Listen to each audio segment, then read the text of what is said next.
కవిత లేఖ చిట్చాట్లపై పెద్ద పొలిటికల్ సిరీసే నడుస్తోంది. మీడియా ముందుకు రాకపోయినా మీడియా ప్రతినిధుల దగ్గర ఆమె గుసగుసలు, వాటిపై ప్రత్యర్థుల విమర్శలతో డ్రామా కంటిన్యూ అవుతూనే ఉంది. క్లారిటీగానే ఉన్నా లేఖ ఎలా బయటికొచ్చిందో తేలాలి.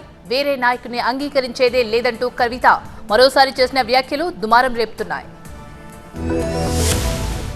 మంచిర్యాలలో మీడియాతో చిట్చాట్ చేసిన కవిత తాను రాసిన లేఖ ఎలా బహిర్గతమైందో తేల్చాలని డిమాండ్ చేశారు.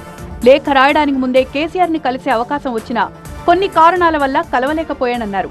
తనకంటూ ప్రత్యేక జెండా గాని ఎజెండా గాని లేవన్నారు. తన పార్టీ బీఆర్ఎస్ అని, కేసీఆరే తన నాయకుడని మరోసారి తేల్చి చెప్పారు. పార్టీలో మరో నాయకత్వాన్ని అంగీకరించే ప్రసక్తి లేదన్నారామె. బీజేపీతో పొత్తు పెట్టుకుని బాగుపడిన పార్టీలు చరిత్రలో లేవు. బీఆర్ఎస్ ను బీజేపీలో విలీనం చేస్తామంటే అస్సలు ఒప్పుకునేది లేదంటున్నారు ఎమ్మెల్సీ కవిత. కవిత చెల్లని రూపాయి అయిపోయారని బీజేపీ ఎంపీ రఘునందన్ రావు విమర్శించారు. కవిత చిట్చాట్లు చేయడం కాదని, దమ్ముంటే నేరుగా మాట్లాడాలని సవాల్ విసిరారు. చెల్లని రూపాయి అయిపోయింది. చెల్లని రూపాయిని బ్రాండింగ్ చేసుకుంటుంది. బతుకమ్మ ఆడినా, తెలంగాణ భావ వ్యాప్తి చేసిన చెల్లె నువ్వు ఉంటే కంటే ముందు నుంచి no brand for Kavitha, no brand for KTR, nothing is there for TRS. ఏం లేదు టీఆర్ఎస్కి, ఏమి లేదు కాబట్టి ఏదో ఉన్నట్టు చూపించుకోవాలి. ఎవరు అడిగారు నేను విలీనాన్ని? ఎవరు అడిగారు నేను పొత్తు పెట్టుకోమని? నీతో పొత్తు పెట్టుకోవాల్సిన అవసరం మాకేముంది? కవిత ఆరోపణలు పరోక్షంగా ఖండించారు మాజీ మంత్రి జగదీష్ రెడ్డి. బీజేపీలో విలీనం కాదు కదా, కనీసం పొత్తు కూడా ఉండదన్నారు.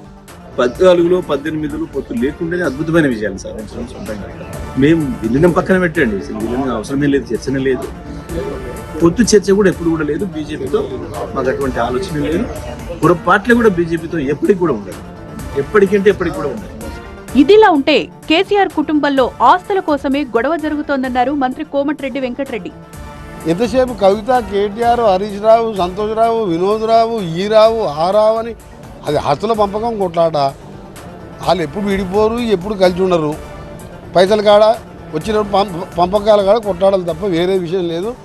ఇదిలా ఉంటే కేసీఆర్ తో మాజీ మంత్రి హరీష్ రావు మరోసారి సమావేశమయ్యారు.